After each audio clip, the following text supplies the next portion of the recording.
A pleasant day to everyone. I am Jane Amarillo, your reporter for today. So today, I'm going to discuss the following topics. We have nutritional guidelines, nutrient density, food nutrition labeling, and purpose of nutrition labeling. So as we go through in our discussion, I hope you really pay attention. Our first topic, we have nutritional guidelines. When we say nutritional guidelines, these are primary recommendations to promote good health through proper nutrition.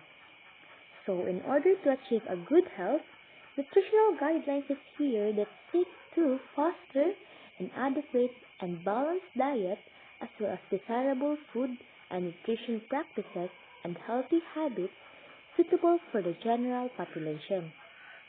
So for example, whenever you have a meal, you should eat protein foods, have plenty of vegetables and fruits, choose whole grain foods, and make water your drink of choice, and many more. The nutritional guidelines are intended to, first, provide the general public with recommendations about the proper and wholesome practices to promote good health for themselves and their families. So nutritional guidelines provide list of recommendations about nutrition practices that's suited for any age to ensure proper nutrition. Second, provide those concerned with nutrition information and education with a handy reference for their counseling and educational services. Simple as that. The nutritional guidelines is responsible for giving nutrition information that comes from reliable sources. Okay, let's proceed to our second topic, nutrient density. So this is my question, guys. When do you say that the food you eat is nutritious? What is your basis? The answer is, the food is nutritious if the food contains more nutrients other than calories, or it is a food that has a high nutrient density. So what is nutrient density?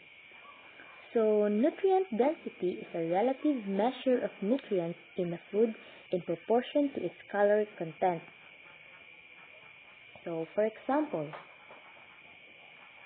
to further illustrate the concept of nutrient density, take a look at this.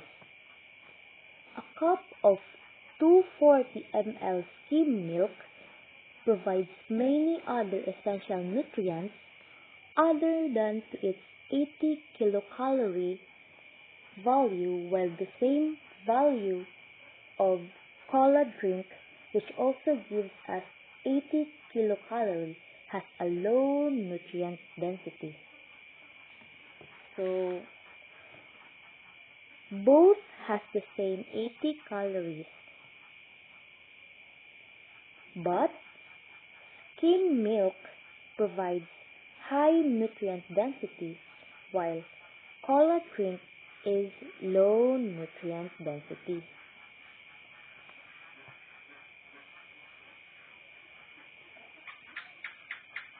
In the nutrient dense, we can assure that it's high density, while the calorie dense, it's low nutrient density.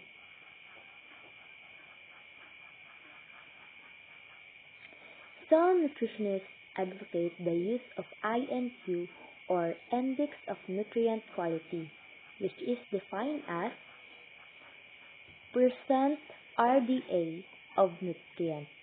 RDA stands for recommendation dietary allowances, over percent energy requirement is equal to INQ, Index of Nutrient Quality. So, what is Index of Nutrient Quality?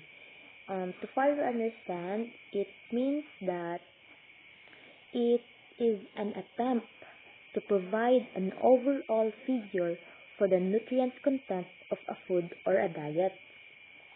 It is a ratio between the percentage of reference intake for each nutrient and the percentage of the average energy requirement provided by the food.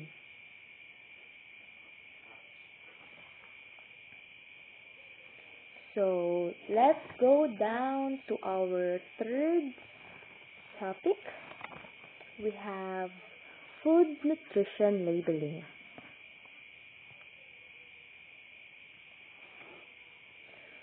Food labels are the primary means of communication between the producer or the manufacturer or the purchaser or the customer. Simple as that. Food labels serves as a bridge to the producers and the purchasers. It's their way of communicating with each other. Food labels. We have also nutrition labeling. Nutrition labeling is a description intended to inform the consumer of nutritional properties. Simple as that. Nutritional labeling gives description about the nutritional properties such as high in vitamin C, free of cholesterol, less sugar, and etc. It contains of two components. We have nutrient declaration and supplementary nutrition information. So what is nutrient declaration? Nutrient declaration is a standardized statement or listing of nutrient content of food. For example, nutrients such as energy, protein, total fat, saturated fat, carbohydrates, sugar, sodium must be present in the nutritional facts in the countries such as USA, Australia, Canada, Europe, and UK. We have also nutrition claim. It is a representation that states, suggests, or implies that a food has a particular nutrition properties. It refers to statements describing the presence, absence, or level of nutrients. So it simply talks about the level of nutrients, that a food has a particular nutritional properties. So, for example, 40% less fat, 5 grams protein per serving, high fiber, such as that. Then, there are two types of nutrition claims, namely A, nutrient content claim. So, we have the example, high in vitamin C, free of cholesterol. So, if we consume a product and then we see that it has a high in vitamin C, free of cholesterol, then that is nutrient content claim. Then B, comparative claim. So, example of comparative claim is more protein, less sodium. So, it compares the nutrients if it is more or less. Thus, always remember that no nutrition claims are made without approval by the appropriate authorities. So, it really undergoes inspection. Here's the example.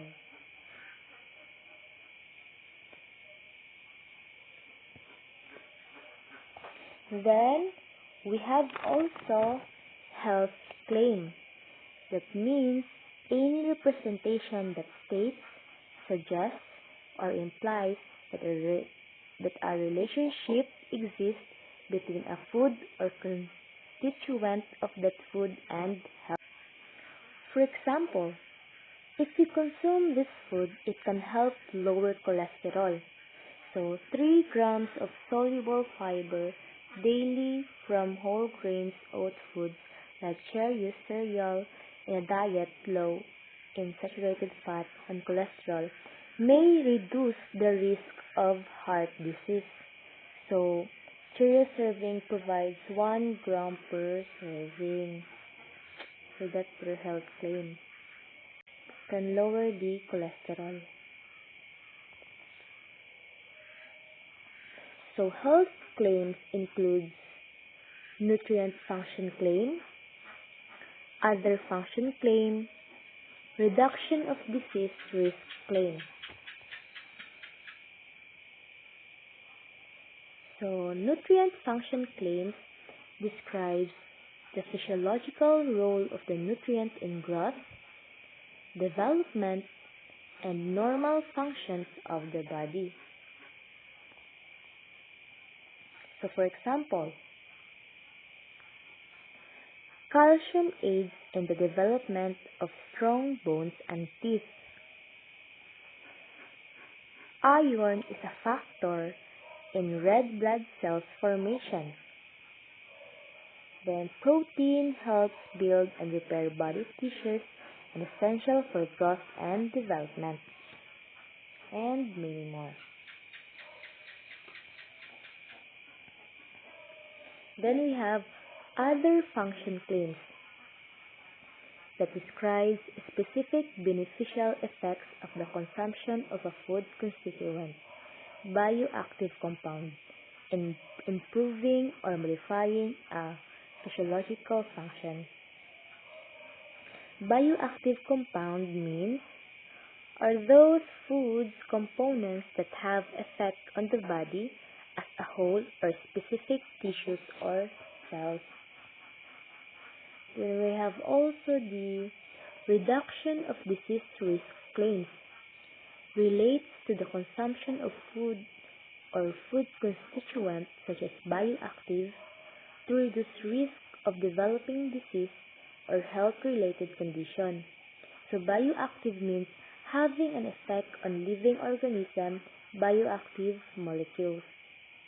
The example of reduction of disease risk claims is soy protein reduces risk developing heart disease.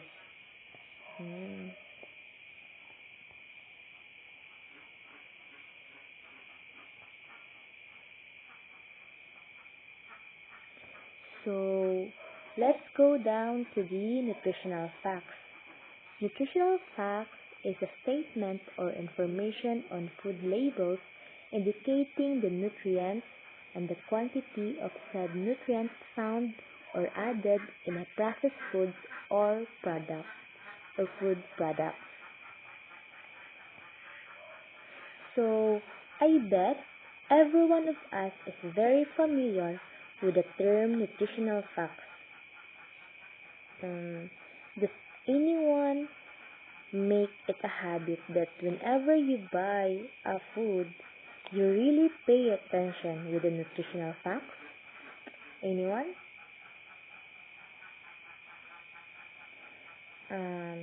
So, in nutritional facts, you can check the calories, the nutrients, and the percent daily values. Okay, so let's proceed to the nutrition labeling. Nutrition labeling is a system of describing processed foods or food products on the basis of their selected nutrient content, printed in food labels as nutrition facts.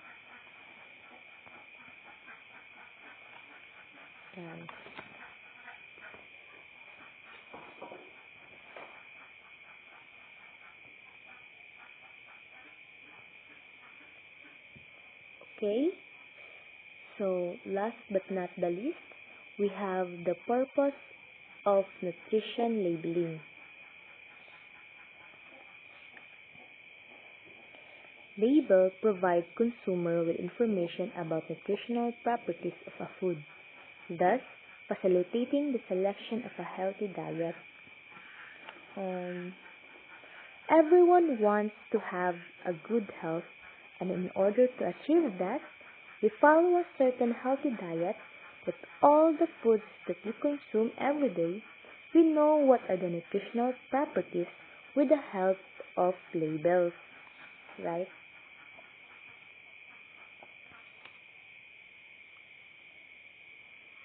First, let me define what is CODEX, or what is CODEX alimentarius.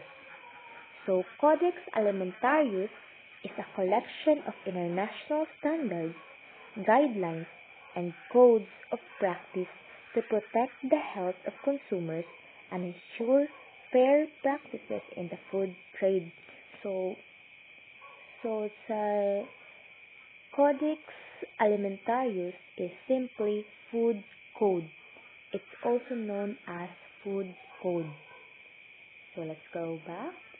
So to ensure that food labeling is effective, the Codex Alimentarius guidelines remind the first consumers to make a wise choice by reading the label. So nowadays, being wise is the key, and reading the label is the most important step that a wise purchaser must possess. So, the Codex Alimentarius reminded the second manufacturer or producer to convey the nutrient content or information on the label. Before the manufacturer or producer release their processed food products in the public, it should contain a nutrient content or information on the label.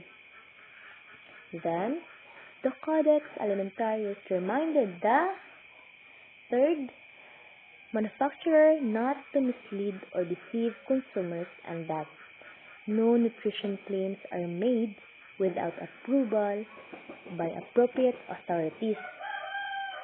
So it's a big no for a manufacturer to deceive the consumer. So before they put nutrition claim in their product, it should be approved by the appropriate authorities. The other important role of the Codex Alimentarius Commission is food safety. So food safety is defined as a scientific discipline describing handling, preparation, and storage of food in a way that prevents foodborne illnesses. So in order to prevent foodborne illnesses, the consumers should look for expiration dates. Example, used before February 20, 2010. Also, consumers follow instructions for storage. Example, refrigerate after opening and use in 2 days. Then, read instructions on proper preparation or cooking, because reliable manufacturers have test kitchens for quality control.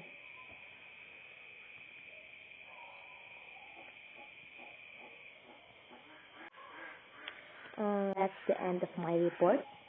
I hope you've learned something. Thanks for listening. Stay at home and God bless.